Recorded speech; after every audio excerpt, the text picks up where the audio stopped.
মারি নিব 14টা আঙ্গুল 14 জায়গায় ঢুকাইছে কয় জায়গায় 14 জমিন কয়টা 7টা 7 জমিনের মাটি 7 আসমানের ভিতরে 7 আঙ্গুল 7টা জমিনের ভিতরে 7 আঙ্গুল এই করে 14 আঙ্গুল আল্লাহ কয় আমি 14 জায়গার মাটিতে আদমকে বানাইলাম। অতএব কোরআন শরীফের ভিতরে কোরআন শরীফটা আমি মানুষের জন্য নাযিল করেছি। এই কোরআন শরীফের ভিতরে 15 সেজদা থাকতে পারে না, এই কারণে আমার আল্লাহ কোরআন শরীফের ভিতরে 14টা সেজদা লাগিয়ে দিয়েছে। আল্লাহ পাকের বান্দারা আদম আলাইহিস সালাম 14 আঙ্গুল 14 জায়গায় ঢুকাইয়া টান দিয়া আঙ্গুল বাইর করলেন। বাইর করার পর বাম হাতের তালুতে আঙ্গুলগুলো জ্বাললো। এই যুবকেরা শুনেন, আঙ্গুল আপনাদের কয়েক করতে পারেন, কয়েক মারিতে পারেন, জানা আছে কি? শুনে নেন, আপনারা বানাই না, আপনার বাবিরা আমার বাবা, তাই না? এই 14টা আঙ্গুল, এই আঙ্গুলের তালের ভিতরে ঝাড়ছে, ঝাড়ার পর এই যাইরে এর আল্লাহ কয় যে এই মাটি কতটুকু হইছে মিজানে নিয়ে মাপবো। তখন মিজানে নিয়ে মাপবে দেয় হাতের আঙ্গুলের মধ্যে যে মাটি ঘুরা ছিল, এই মাটি মাপছে 40 মণ ওজন হয়েছে। জোরে বলেন সুবহানাল্লাহ। এই যেদিনকে মাটি জমা করলো ওই দিনকে হলো জমা, মানে জুমা, শুক্রবার বা ফার্সি ভাষায় বলে শুক্রবার। কোরআন শরীফে একটা সূরা আছে, এই সূরার নাম হলো সূরা জুমা। এক জায়গায় জমা করেছিল, এই জুমার থেকে জুমা হয়েছে মানে শুক্রবার। এটা মহরম মাসের 10 তারিখ। তাহলে আপনার আমার পিতা বাবা আদম আর আবুল বাশার আলাইহিস সালামকে যে দেওড়া তৈরি করলো কয় মণ মাটি দিয়া? 40 মণ মাটি দিয়া। 40 মণ মাটি দিয়ে তার দেওড়া তৈরি করছে। এই দেওড়া তৈরি করার পর কারে বানাইছে? আজাদিল বানাইছে। এই যে একদল কুলাঙ্গার, এই কুলাঙ্গারের বলেরা বলে কয়টা আজাদিল বানাইছে। নাউযুবিল্লাহ, জোরে বলেন নাউযুবিল্লাহ। এই যে আজরাইতে মাটি দিল, আজাদিল জানেই না। আবার এই দেহটা তো তৈরি করলো, আজাদিল জানে না। এই বেশ দেহটা নিয়ে বেশখানার ভিতরে ফালাইয়া দিয়েছে, বেশখানার ভিতরে ফালাইয়া দিয়েছে। সূর্যের হুকুম করছে। কোন এক কিতাবে লেখা আছে, বর্ণনায় লেখা আছে, কেউ বলছেন যে 40,000 বছর এটারে সূর্য তাপ দিছে। আবার কেউ বলেন 40 বছর পর্যন্ত এই সূর্যের তাপ ওই দেহের মধ্যে, আদমের দেহের মধ্যে তাপ দিছে। তাপ দিলে পারে এমন টনটনা হয়েছে, একদিনকার ফেরেশতারা বেহেশতের মধ্যে ঘুরতে গেছে, ঘুরতে গেলে এখন আপনার এই ঘুরতে গেছে, দেখা যায় বিশাল এক মূর্তি পড়ে রয়েছে। ভাই এই জিনিসটা কি? ফেরেশতারা চিনতে পারলো না। ভাই চলো আমাদের ওস্তাদের কাছে যাই, আজাদিলের কাছে যাই। আজাদিলের কাছে যাই, আরে ভাই এ পর্যন্ত কিন্তু আজাদিল জানা না, এই যে এখন জানবে। আজাদিল এটা কোথায় রয়েছে? কোরআন শরীফে পড়বে, সূরা বাকারার তাফসীরে রয়েছে, সূরা মায়েদার তাফসীরে রয়েছে, আল্লাহ সূরা আহজাবের ভিতরে রয়েছে, বিভিন্ন সূরার ভিতরে আদম আলাইহিস সালামের কথা বলেছেন, সূরা বনী ইসরাইলের ভিতরে রয়েছে। আল্লাহ পাকের বান্দারা বেহেশতের ভিতরে আজাদিলকে খবর দিয়ে গেল, দোস্তার এই বেহেশতের ভিতরে কি যেন কইরা রয়েছে, এটাতে কি আমরা চিনতে পারলাম না, চলেন তো। তখন আজাদিল বহুত আমাদের একদিন কইছিল বলি বাবা রে দুনিয়া বাড়াবো, মনে তারিখ বানাইলো নাকি বলতেই চাই। বেহেশতের মধ্যে যাই এরা ওই দেহের মধ্যে টোকা দিছে, টন টন টন টন শব্দ করে। এইটা আল্লাহ পাক সূরা আর রহমানের ভিতরে ঘোষণা করেছে যে আজাদিল দেহের মধ্যে টোকা দিলে টন টন টন টন শব্দ করবে। আজাদিল করলো কি? আদম আলাইহিস সালামের দেহের ভিতরে ঢুকলো, কথা ছিল এটা জানা নাই। রাস্তার ভিতরে যদি পায়খানা করে কেউ, রাস্তায় যদি কেউ পায়খানা করে, পায়খানা দেখলে বমি আসে না, কিন্তু যদি একজন আরেকজনের সামনে নাকি যায় বমি আসে। কি বলেন? আসে না? বমি আসে। কারণ কি? শয়তান ইন্দা ঢুকছিল, দুইটা মুখ দিয়ে বাইরে ছিল, মুখ দিয়ে বাইরে আবার দুইটা পায়খানার মধ্যে বাইরে গেছে। এই জন্য নাপাক জিনিস আল্লাহ পাক পায়খানার দরজা বাইরের ব্যবস্থা করেছে। আর মুখটা পবিত্র করার জন্য আল্লাহ তাআলা ওযুর ব্যবস্থা করেছেন। নাক পরিষ্কার করার জন্য নাককে আপনার পরিষ্কার করার জন্য নাকে 3 বার পানি দিয়ে খেলাল করার ব্যবস্থা করেছেন। যারা বলেন সুবহানাল্লাহ। আপনার এই শয়তান ভিতর থেকে বাইরে দেন এই পুরো অন্ধকার জিন না সুরাত ছাপ পালাইছে, থুতু পালাইছে। আল্লাহ কয় কুন ভাই আপন, সঙ্গে সঙ্গে শয়তানের সাপের থেকে আল্লাহ পাক কুত্তার জন্ম দিলেন, জন্ম হয়ে গেল। এই জন্য পৃথিবীতে যত প্রাণী আছে সবথেকে নাপাক বস্তু, নাপাক জীব হলো কুত্তা। জোরে বলেন সুবহানাল্লাহ। এনে এটা কুকুরের ছাপের থেকে তৈরি করেছেন। এটা নাপাক জিনিস, তবে কুত্তার শরীরের সঙ্গে আপনার মাছ আলো শুনে যান, কুকুরের শরীরের সঙ্গে শরীর থেকে লাগলে ছোঁয়া লাগলে কাপড় নাপাক হবে না। যদি কুকুরের শরীরে নাপাক বস্তু ভরা থাকে, ওর সাথে যদি ছোঁয়া লাগে তাইলে কাপড় নাপাক হবে। আপনার কুত্তার মুখের যে লেলা আছে এইটা যদি কাপড়ের সঙ্গে লাগে তাহলে কাপড় নাপাক হবে, তাছাড়া কাপড় নাপাক হবে না। আল্লাহ পাকের বান্দা, কুকুর দুই জাত, দুই রকম কুকুর রয়েছে। ওই লাইনে আজকে বর্ণনা যাব না, কারণ যেটা হচ্ছে 10 মুহররমের আলোচনা চলতেছে। আদম আলাইহিস সালামের দেহ তৈরি করার পরে রূহকে হুকুম করলেন আল্লাহ তাআলা, হুকুম করলেন, রূহ কি আল্লাহর হুকুম, হুকুম করলেন রূহ প্রবেশ করো। কারণ প্রবেশ করতে ভিতরে দিয়ে দেয় করে আনতাম না, বেরে বাইরে পড়ছে রূহের কত বাইরে লাগা বলে বাইরে এলো ভিতরে আনতা। আল্লাহ পাক তখন কি করলেন, মুহাম্মাদিয়া নূর, মুহাম্মাদিয়া নূর মানে ফেরেশতারা আদম আলাইহিস সালামের এই আপনার নূর আপনার বাম হাতের ছায়াতলের মাথায় স্থাপন করেছে। স্থাপন করলে পারে আপনার এই নূরের আলোতে রূহ আনন্দ খেলায় দেহের ভিতরে ঢুকছে। ঢোকার সঙ্গে আদম বসলেন, বসে হ্যাঁচু দিলেন। হ্যাঁচু দেওয়ার সঙ্গে সঙ্গে আল্লাহ পাক বললেন, হ্যাঁচু দিয়ে বলেন আলহামদুলিল্লাহ। সর্বপ্রথম আলহামদুলিল্লাহ জিকির করলো কে? আমাদের আদি পিতা বাবা আদম আলাইহিস সালাম। আলহামদুলিল্লাহ বললেন আমার আল্লাহ পাক তার জবাবে বললেন ইয়ারহাকুমুল্লাহ। এই জন্য যদি কেউ হাসি দিয়ে হ্যাঁচু দেয়, হ্যাঁচু দিয়ে আলহামদুলিল্লাহ বলে, যে শুনবে তার প্রতি হবে ইয়ারহাকুমুল্লাহ। শিখতে হবে না? এক জায়গায় 10 জন মুসলমান বসে রয়েছে, ব্যক্তির দাড়ি চাচা, কি চাচা? যে ব্যক্তির দাড়ি চাচা, মাথায় টুপি নাই, দাড়ি চাচা পাঞ্জাবি নাই। একটা হিন্দু মানুষ, তারও মাথায় টুপি নাই, গায়ে পাঞ্জাবি নাই, দাড়ি নাই।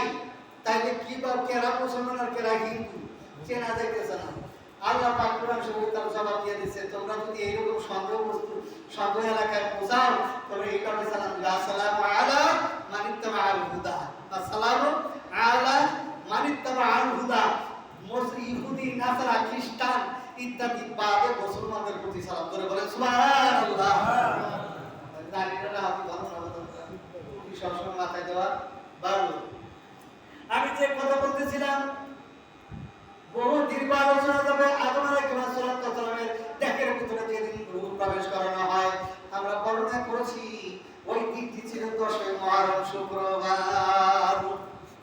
আবার যেদিকে পৃথিবীর থেকে আমরা বেহেশতে খানার থেকে বাইরে করে দুনিয়ার ভিতরে নিক্ষেপ করেন, ওই দিনকে ওই দিনকে আপনার 10 মুহররম শুক্রবার ছিল। আদম আলাইহিস সালাম 313 বছর রোজা ছিলেন। ইফতার করার সময় ইফতার করতে যাবে, ইফতার করার সময় যাবে, ওই সময় জিবরাইল ফেরেশতা এসে বললেন, হে আবুল বাশার, আল্লাহ পাক আপনাকে আরেকটু অপেক্ষা করতে বলেছেন। ইফতার কি দেওয়া করবে এটা লম্বা বিশাল আলোচনা। গন্ধম কাকে বলে, গন্ধম কি দেওয়া হয়, গন্ধমটার সময় গন্ধমের কথা না বললেই চলে না। ওই যে আজাদিল দেহের ভিতরে রুহে ঢুকার আজাদি, বাবা আদমের দেহের ভিতরে রুহ ঢুকানোর আগে নাক দিয়া মুখ দিয়া ঢুকছিল, যে ঢুকার ভিতরে যে আপনার ভিতরে যে অন্ধকার থেকে হিংসায় অহংকারে ওয়াসওয়াসা টাইনা দিয়ে আসছিল। এই কারণে আল্লাহ আদম আলাইহিস সালামের ভিতরে রুহ ঢুকানোর উপরে আদমের নজর গেল আল্লাহর আরশের দিকে। দেখলেন আরশের মধ্যে লেখা আছে লা ইলাহা ইল্লাল্লাহ, তারপরে লেখা আছে মুহাম্মাদুর রাসূলুল্লাহ। আল্লাহর হযরত আদম ডাকতে বললেন, নবী, প্রথমে যে লেখা আছে ওটার অর্থ বুঝলাম, কিন্তু শেষে যে লেখা আছে মুহাম্মাদুর রাসূলুল্লাহ ওটা আবার কেনা বললো। ওরা আল্লাহ পাক জবাব দিলেন, ইনি তোমার বংশের থেকে জন্মগ্রহণ করবেন, একে বানানো হয়েছে তোমার সৃষ্টির আগে এবং তাকে পাঠানো হলো সকলের শেষে। আল্লাহ সালামের ভিতরে হিংসা আসলো। হিংসা আসার পর বাবা দিনা আমার হিংসা আসলো আদমের ভিতরে, কেন আমার সাথে মনে লেখা পাওয়ার না, কিন্তু ওই মোহাম্মদের নাম এটা আবার কেমন করে হইতে পারে, আমার আগে তৈরি করছে, তার কোনো হইতে পারে না। আল্লাহ পাক জিবরাইল ডাকে বলেন, জিবরাইল যাও, আমার আদমের দেহের ভিতরে আজাদি ঢুকছিল, ঢুকা ওয়াসওয়াসা ডাইনা দিয়েছে। এই ওয়াসা কাচ্চা কুচ্চা গুলা বাইর কইরা বেস্ত গুলার এক কোণে দিয়া গায়রা রাখবো। ওই গায়ের ওয়াসওয়াসা বেস্তের এক কোণার নিয়ে এক কোণার ভিতরে গায়ের রাখছিল আদমের দেখের ময়লা আবর্জনা গায়ের রাখছিল এখান থেকে বন্ধন বৃক্ষের জন্ম হয়ে যায় বলে সুবহানাল্লাহ এই বন্ধন বৃক্ষের ফল খাওয়ার কারণেই 10 মুহররম শুক্রবারের দিন আল্লাহ তাআলা বেহেশত থেকে বাইর করে দুনিয়ার ভিতরে বিকল্প করেন আর ওই আপনাদের 313 বছর পর আল্লাহ পাক বেহেশত খানার থেকে কিছু গোর পাঠিয়ে দেয় নাগর পাঠিয়ে দেয় সুয়ার পাঠিয়ে দেয় সুয়ার ধরে হাওয়া মাছরা কথা আদম আলাইহিস সালাম নাগরের কুড়ি ধরে দুইটা আদম আলাইহিস হাওয়া আলাইহিস সালাম নাগর ধরে টানে কুড়ি ধরে বাবর আপনারা আই ঠিক রাখে আপনারা আদম আলাইহিস সালাম বাবর বলছেন গোল হওয়ার পর কাইদা ওড়ে দেয় বেহেশত খানার থেকে আল্লাহ পাক জিবরাইল ফেরেশতা আল্লাহর হুকুমে জিবরাইল ফেরেশতা একটা ছাতা এনে দিল ছাতার ভিতরে গোল দিয়া আড়া বানাইলো আড়া বানাইয়া খাইতে যাবে আল্লাহ জিবরাইলের পাড়ে দিল জিবরাইল যাও আমরা তো কারে অপেক্ষা করতে পারো আদম আলাইহিস সালাম অপেক্ষা করলেন জিবরাইল ফেরেশতা এই পৃথিবীর ভিতরে সর্বপ্রথম যে আযান দিয়েছিল তার নাম জিবরাইল জিবরাইল আর আলাইহিস সালাম ইফতার করার আগে জিবরাইল ফেরেশতা আয়েশা আযান দিলেন আযান দেওয়ার সঙ্গে সঙ্গে আল্লাহ পাক আযান শেষ হয়ে যাওয়ার সঙ্গে সঙ্গে আর জিবরাইল ফেরেশতা বললেন হে আবু বশর আপনি এবার আগে এখন কিবার ইফতার করেন রুটি সিরা প্রথম লোকটা খাইছেন আদম আলাইহিস সালাম আপনাদের 313 বছর কাঁদতে কাঁদতে কালা কুচকুচ হয়ে গিয়েছিল এক লোক প্রার্থনার সঙ্গে সঙ্গে ইফতার করার সঙ্গে সঙ্গে আদম আলাইহিস সালামের দেহটা সাদা দবদবা হয়ে যায় সুবহানাল্লাহ এই 10 মুহররম আদম পর্যন্ত এই পর্যন্ত রইল এই 10 মুহররম ইদরে আপনার নূহ আলাইহিস সালামের কিস্তি তৈরি করেছিল কিস্তির পানির মধ্যে ভাসিয়ে দিয়েছিল 10 মুহররম আবার ইব্রাহিম আলাইহিস সালাম আগুন নমরুদের আগুনে কুণ্ডের ভিতর নিক্ষেপ করা হয়েছিল 10 মুহররম শুক্রবার মানে বেহেশতের বাগান হয়ে গেছিল শুক্রবারের দিন যারা বলেন সুবহানাল্লাহ তারপর 10 মুহররম ইউনূস আলাইহিস সালামকে মাছে লাগাইছিল একটা নৌকার মধ্যে বড় একটা জাহাজের মধ্যে ইদ্রিস আলাইহিস নূহ আপনার ইউনূস আলাইহিস সালাম বসেছে নৌকা চলে না লঞ্চ চলে না পাহাড়ের ঠান্ডায় নৌকা চলে না তখন কাফেররা বলল নিশ্চয় কোন ইমানদার এই নৌকার ভিতরে আছে তালাশ করো কোথায় আছে তখন নৌকার এক মাথায় দেয় এক মাথায় যায় দেখি ইউনূস আলাইহিস সালাম বৈশা জিকির করতে আছে লা ইলাহা ইল্লাল্লাহ লা ইলাহা ইল্লাল্লাহ লা ইলাহা ইল্লাল্লাহ লা ইলাহা ইল্লাল্লাহ লা ইলাহা ইল্লাল্লাহ মুহাম্মাদুর রাসূলুল্লাহ সাল্লাল্লাহু আলাইহি ওয়াসাল্লাম কাফেররা করলো কি নৌকা থেকে দেন দিয়ে পানির মধ্যে ফালাইয়া দিল পরে একটা মাছের গিলা খাইলো ওই মাছটা আরেকটা বড় মাছ এসে গিলা খাইলো এইবার মাছের পেটের ভিতরে ইউনূস নবী দুইটা এক মাছে গিলা খাইছে ওই মাছের আরেক মাছে গিলা খাইছে মাছের পেটের ভিতর অন্ধকারের ভিতরে আপনাদের এই অন্ধকারের ভিতরে আপনার পয়রা আর ঈসা আলাইহিস সালাম এখন চিন্তা করে গেলেন আমার আল্লাহ পাক মাছকে ডাক দিয়ে বলেন এই মাছ জানো তোমার পেটের মধ্যে কেরা গেছে আমার প্রভু ইউনূস আলাইহিস সালামকে তোমার পেটের ভিতরে ঢুকাইছি পরীক্ষা চলছে ইউনূস নবীর পরীক্ষা চলছে সাবধান বেদবি যেন হয় না আমার নবীর সঙ্গে যেন বেদবি হয় না আমার নবীর তার কোনো প্রশ্ন হয় না এইবার কি করলেন বুঝে আব্দুল আলী যেটা কাম খাইছে না ওটা তো বলো তাই না বলো তখন ইউনূস নবীর খাইলো মাছের গিলিয়া ফেরেশতা পাঠাইয়া দিলে এসমিয়া জল দিয়া তবে তবে হরদম পরে এসমিয়া জল মাছের পেটের মধ্যে এসে যে পাইল পরিত্রাণ আল্লাহু আল্লাহু তুমি জানলে জানলাহু শেষ করা তো চাই না গিয়ে তোমার গুণগান ধরে বলে সুবহানাল্লাহ আল্লাহ কি কোরআন হাদিস সম্মত না ইউনূস নবী মাছে গিলা খায় নাই যে ইউনূস নবী আপনার 40 দিন পর্যন্ত ওই ইসমে আযম মাছের পেটের ভিতরে বসে বলছে লা ইলাহা ইল্লা আনতা সুবহানাকা ইন্নী কুনতু মিনাজ জালিমিন ফাস্তাজাবনা লাহু ওয়া নাতাইনাহু মিনাল গামমি ওয়া কাযালিকা নুরিল মুমিনিন। এটা 40 দিন পড়ার পরে 10ই মুহররম ও শুক্রবার এই মাছের পেটের থেকে কুলে নিয়ে একটা কাঁসারি নিয়ে মাছের কবি করে দেয়, দিলে পরে ইউনুস নবী কাঁসার মধ্যে উঠলেন, উইরা হেগে সঙ্গে সঙ্গে 4 রাকাত নামাজ পড়লো। এই সময় ছিল আসরের সময়। জোরে বলেন সুবহানাল্লাহ। এই 4 রাকাত কেন পড়লো? এক নাম্বার হলো ইউনুস আলাইহিস সালাম নৌকা থেকে পানির মধ্যে ঘুরে গেল, এক নাম্বার পর। 2 নাম্বার হলো একটা মাছে তারা গিরা গেল, 3 নাম্বার আরেকটা মাছে গিরা গেছে। 4 নাম্বার মাছের পেটে অন্ধকার, এই অন্ধকার থেকে 4 নাম্বার মুক্তি পাইছে। এই 4টার শুকরিয়াতে ইউনুস আলাইহিস সালাম 4 রাকাত আসরের নামাজ পড়ে কিয়ামত পর্যন্ত উম্মতে মুহাম্মাদের উপরে আল্লাহ পাক এই 4 রাকাত আসরের নামাজ ফরজ করে দিয়েছেন। জোরে বলেন সুবহানাল্লাহ। আল্লাহ পাকের কথা। এটা হলো 10ই মুহররম। তারপরে আপনার মনোযোগ করে দেবো, বারবার উঠে গেলাম না, মনোযোগ করে দেবো। আচ্ছা হয় নাই আমার বাবার 15-20 মিনিট। আমি যে কথা বলতেছিলাম আল্লাহ পাকের বান্দারা, আমি বলছি অল্প টাইমের সাথে আমি কারবালার কাছাকাছি আসতেছি গোছাই নিয়ে। মোবাইল আমার হাতে রয়েছে, 21 মিনিট আছে, চেষ্টা চালাবো 21 মিনিটের ভিতরে 11টার ভিতরে মোনাজাত করবো, মানে 1 ঘন্টা আলোচনার জন্য আমি বসি এখানে। বাকি বলছি আল্লাহর হাতে ছেড়ে দিলাম। আল্লাহ পাক তাকবীর তাকবীর কবির আপনি আমি যে কথা বলতেছিলাম ইউনুস নবী, তারপরে আপনার মুসা আলাইহিস সালাম যখন মুসা নবীরে দুশমনের ওই করে সিন্ধুকে ভরিয়া দিলেন ভাষায় সাগরে, প্রাণে ছিল যাহার পর সে তার পাইত সেই আশ্রয়, দুশমনের ওই হাতে তাহার বাঁচাবে প্রাণ। আল্লাহু আল্লাহু তুমি জানলে জানলাহু, শেষ করা তো চাই না গিয়ে তোমার কোনো গান। আল্লাহু আল্লাহু এই তিনটি কোণা যেদিকে সিন্ধুকের মতো ভাসিয়ে দেয়, এই তিনটি ছিল 10ই মুহররম ও শুক্রবার। জোরে বলেন সুবহানাল্লাহ। দুশমনের হাতে লড়াই এক করে আমাদের এখন আমাদের তালিয়ে নেবে অন্য নবীদের ব্যাপার। আমাদের নবীর নাম জানি কি? মুহাম্মদুর রাসূলুল্লাহ সাল্লাল্লাহু আলাইহি ওয়াসাল্লাম। কারবালার যুদ্ধটা কেন হলো আমি সেদিকে যাই, সংক্ষিপ্ত আকারে কালকে ভেঙে নিলে ভালো হলো, ডাইরেক্ট সব পাবো, সময় লাগবে খুব।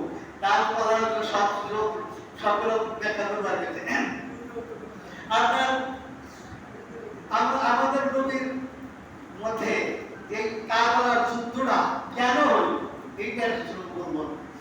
একদল রাসূলুল্লাহ সাল্লাল্লাহু আলাইহি ওয়াসাল্লামের ইন্তেকালের পর একদল মুসলমান এরা খারিজ হয়ে যায় সাহাবা থেকে। সাহাবাদেরকে তারা অনুসরণ করবে না, কোরআন তারা মানবে না, নতুন কোরআন পাঠান না, নতুন আরো নবী পাঠান না। জোরে বলেন নাউযুবিল্লাহ। এই খারিজ আছেন 30,000। এই 30,000 খারিজের নেতা আব্দুল্লাহ ইবনে সাবা তার নাম। এই আব্দুল্লাহ ইবনে সাবা থাকে কোথায়? মিশর দেশে। এই মিশর রাষ্ট্রে থাকে। আপনার হযরত আবু রাসূলুল্লাহ সাল্লাল্লাহু আলাইহি ওয়াসাল্লামের ইন্তেকালের পর খলিফা কে ছিল? আচ্ছা আমাদের শাহাদাত নামাজ পড়ে বসেছে, ধরেন শাহাদাত নামাজ পড়া গেছে, নামাজ পড়াই তো অসুস্থ, হঠাৎ করে পুরো পড়ে গেছে। আচ্ছা তাহলে ইমাম কে হবে? মানে ওই অসুস্থ অবস্থায় তাকে অন্য লোককে তাকে সরাই দিতে হবে। আর ওই জায়গায় যে খারাপে শাহাদাতের পিছনে এমন একজন লোক খারাপ হবে যে নাকি শাহাদাতের মতো নামাজ পড়াইতে পারবে। শাহাদাতের পিছনে বড় ওখানে কোনো মূর্খ ব্যক্তি দ্বারা করানো যাবে, এটা আপনারা বুঝাই করেন যে ইমামের পিছনে দিয়ে খারাপের যোগ্যতা রাখবে। এই জন্য আপনার রাসূলুল্লাহ সাল্লাল্লাহু আলাইহি ওয়াসাল্লাম যখন অসুস্থ হলেন, আল্লাহ রাসূল আবু বকরকে ইশারা দিলেন নামাজ পড়বেন না, ইমামতি করবেন না। এই আবু বকর রাদিয়াল্লাহু আনহু ইন্তেকালের পর তার একটা শিশু সন্তান ছিল, এর নাম হলো মুহাম্মদ ইবনে আবু বকর। কারবালার যুদ্ধ কেন হলো? এই মুহাম্মদ ইবনে আবু বকরকে পারবার নেয় হযরত আলী রাদিয়াল্লাহু আনহু। আলী কারা? রাসূলুল্লাহ সাল্লাল্লাহু আলাইহি ওয়াসাল্লামের আপন চাচাতো ভাই। রাসূলুল্লাহ সাল্লাল্লাহু আলাইহি ওয়াসাল্লামের বাবার নাম আব্দুল্লাহ, আর আলীর নাম হলো আলীর বাবার নাম আবু তালিব। এই আলী রাদিয়াল্লাহু আনহু পারবার নেয়। আর সাহাবীদের ভিতরে একদম সাহাবী ছিল নাম হলো হুযায়ফা রাদিয়াল্লাহু আনহু। এই হুযায়ফা ইন্তেকালের পর তার এক ছেলে ছিল সরু, এই ছেলেটার নাম মুহাম্মদ ইবনে হুযায়ফা। এর পরমান নেকেরা রাসূলুল্লাহ সাল্লাল্লাহু আলাইহি ওয়াসাল্লাম দুইটা মেয়ে বিয়ে করেছে। কয়টা? দুই মেয়ে কারা বিয়ে করেছিল? ওসমান জিন নুরাইন রাদিয়াল্লাহু আনহু। এই ওসমান রাদিয়াল্লাহু আনহু রাসূলের বেটির জামাই। হ্যাঁ, আলীও রাসূল সাল্লাল্লাহু আলাইহি ওয়াসাল্লামের মেয়ের জামাই। এই দুই রাসূলুল্লাহ সাল্লাল্লাহু আলাইহি ওয়াসাল্লামের দুই মেয়ের জামাই দুইজনকে পরমান নেয়। যখন হযরত ওসমান খলিফা হইলেন, খলিফা হওয়ার পর এই পবিত্র কোরআন শরীফ কেউ 30 পারা মুখস্থ আছে, কারোর বা 10 পারা, কারোর বা 5 পারা, কারোর 2টা সূরা, কারোর 1টা সূরা, কারোর 10টা মুখস্থ আছে। হযরত ওসমান রাদিয়াল্লাহু আনহু সমস্ত হাফেজদেরকে একত্র করে কাগজের ভিতরে কোরআন শরীফ লেখা শুরু করে দিলেন। এর আগে কাগজের মধ্যে কোরআন লেখা ছিল না। হযরত ওসমান রাদিয়াল্লাহু আনহু এই কোরআন শরীফ কাগজের মধ্যে লিখলেন, লিখে কোরআন শরীফটা তেলাওয়াত করতে আছে। এই মুহূর্তে ওই ওই মুহাম্মদ ইবনে আবু বকর, আব্দুল্লাহ ইবনে সালাম, আপনার মুহাম্মদ ইবনে হুযায়ফা, এই দুইজন এক পূর্বে হযরত ওসমানের কাছে চাকরি চাইছিল, কিন্তু ওসমান রাদিয়াল্লাহু আনহু চাকরি দেয় নাই। নিজের লোকের চাকরি না দিয়া পরের লোকগুলোর চাকরি দিছে। এই হিংসায় এই দুইজনের মিশনে দেয়া আব্দুল্লাহ ইবনে সালাম করে যোগ দিছে খালিদের সঙ্গে। যোগ দিয়া হযরত ওসমান রাদিয়াল্লাহু আনহু বাড়িতে আসে, পারে গ্রাম করে বলেছে হযরত ইমাম হাসান আর হুসাইন রাদিয়াল্লাহু আনহু ওসমান রাদিয়াল্লাহু আনহুর বাড়ির গেটের দরজার সামনে পাহারা ভাবে রয়েছে। আমার খালু কেন কাফেররা হত্যা না করতে পারে? সুবহানাল্লাহ। এরা এই খালিদিরা জানালা ভাঙা ভিতরে ঢুকে হযরত ওসমান রাদিয়াল্লাহু আনহু কোরআন তেলাওয়াত করতেছে। এই মুহূর্তে এই খালিদিরা হযরত ওসমানের গর্দানের ভিতরে তরবারি দিয়ে আঘাত করলে মাথাটা ছিটকে দূরে পড়ে গেল, গাছটা কোরআনের উপরে পড়ে গেল, রক্ত মাথার ঘোড়া সব পর্যন্ত মিশরের কায়রোতে জাদু করা হয়ে গেছে। সুবহানাল্লাহ। এই কোরআন এই ওসমানকে হত্যা করলো। হত্যা করে খালিদিরা কি উপায় আছে? 30,000। এই 30,000 খালিদি দুই ভাগ হলো, দুই দল হলো। ওই 15,000 গেল মুয়াবিয়ার দল। মুয়াবিয়ার বাপের নাম কি? সব পরিচয় দিয়ে দেখেছি। মুয়াবিয়ার বাপের নাম মুয়াবিয়ার বাপের নাম আবু সুফিয়ান। যে আবু সুফিয়ান পিতা হযরত রাসূলের কাছে কালেমা পড়ে মুসলমান হয়েছে। এই কুরআনের আগে মুসলমান হয়েছিল। এই বংশের নাম হলো উমাইয়া বংশ। কি বংশ? উমাইয়া বংশ। ছোট বংশ না, উমাইয়া বংশ। এই আপনার মিশরে হযরত আবু মুয়াবিয়া রাদিয়াল্লাহু আনহু দলে দেয়া একবার এই খালিদরা মুয়াবিয়াকে বলতেছে, হুজুর হযরত আলী খলিফা হওয়ার জন্য বলে নিজের আপন ভাইরা হযরত ওসমান রাদিয়াল্লাহু আনহুকে হত্যা করেছে, আমরা তার বিচার চাই। তখন ওসমান মুয়াবিয়া বলে, কি হযরত ওসমানকে হত্যা করছে, এর বিচার অবশ্যই হবে, চলো আলীর বিরুদ্ধে জিহাদ ঘোষণা করলাম। আর একদল আলীর দলে গেছে। আলীর দলে হুজুর মুয়াবিয়া খেলাফ মানে খলিফা হওয়ার জন্য, খলিফাতুল মুসলিমিন আমিরুল মুমিনিন হওয়ার জন্য আপনার ভাইরা নবীর বীরের জামাই ওসমানকে হত্যা করছে, বিচার চাই। আলী বলেন, কয় কি মুয়াবিয়া হত্যা করছে, চলো জিহাদ ঘোষণা করলাম। গেল দুই দল, এক দল হলো মুয়াবিয়ার দল আর হলো আলীর দল। দুইজনের উদ্দেশ্য কি? একই উদ্দেশ্য। কতটা ভালো করে বুঝে নিন, গালাগালি করেন না বেশি, আগে ইতিহাস ভালো করে বুঝতে হবে। আলীর যে উদ্দেশ্য, মুয়াবিয়ারও ওই একই উদ্দেশ্য। মাঝখানে শত্রু হলো খালিদিরা, তাই না? খালিদিরা যেখানে এই দুই দলে একত্র হয়, এই ময়দান নাম হলো সিদ্দিকের ময়দান। হযরত আলী রাদিয়াল্লাহু আনহু দলে হলো হযরত ওয়াসিম রাহমাতুল্লাহ আলাইহি। তারপর যে ওয়াসিম রাসূলুল্লাহ সাল্লাল্লাহু আলাইহি ওয়াসাল্লামের জীবিত থাকতে নবীজির পাঞ্জাবিটাও পাস করে দিয়েছিল। কি বলেন, দিছিল না? সেই ওয়াসিম সিদ্দিকের যুদ্ধে গেছে।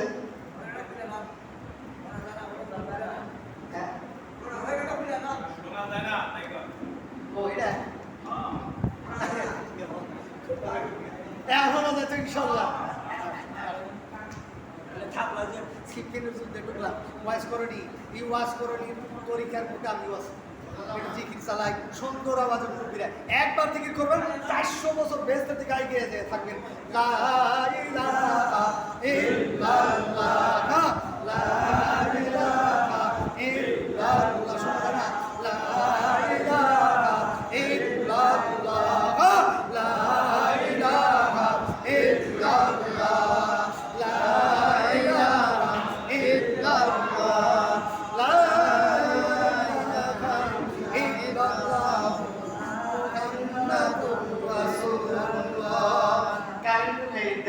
কারেন্ট লাইন দিলে ইনশাআল্লাহ অবশ্যই শোনা যাবে। এখন শোনা যায় না, শোনা যাবে বোঝা যায় না।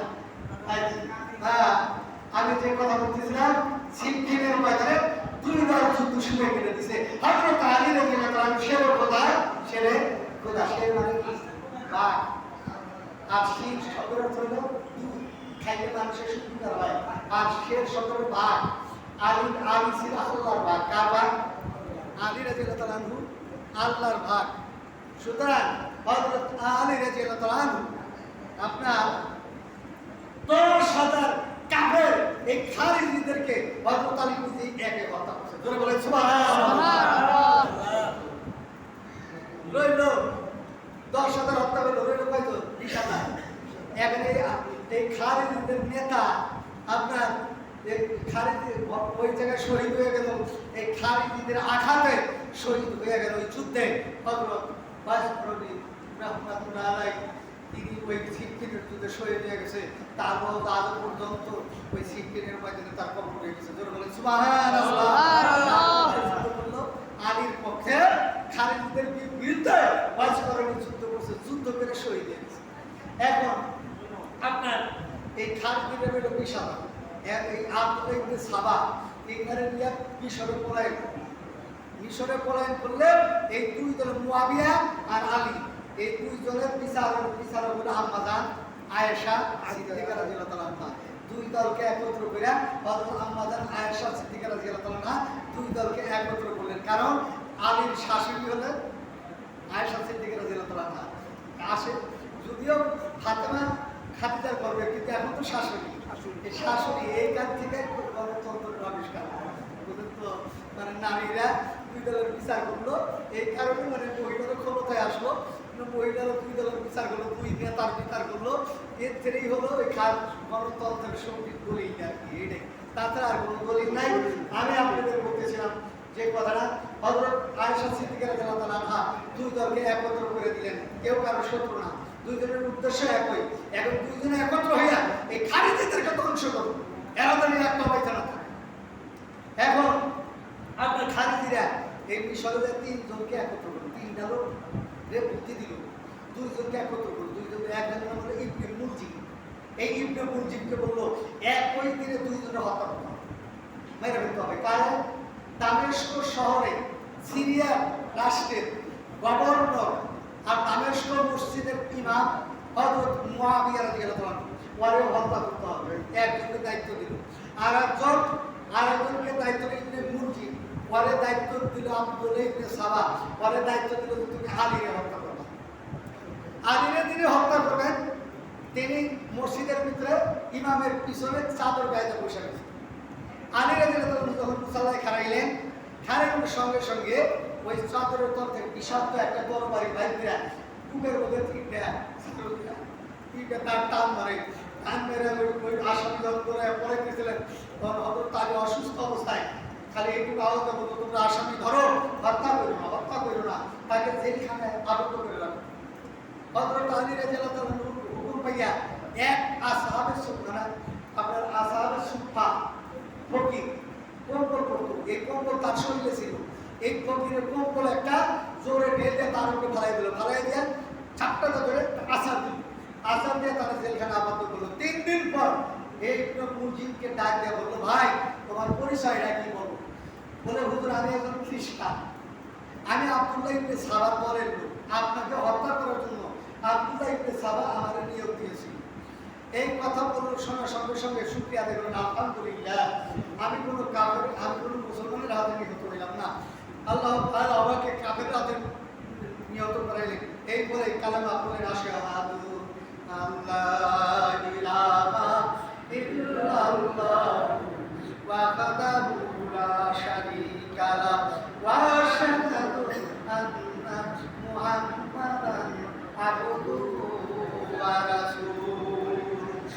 করে হযরত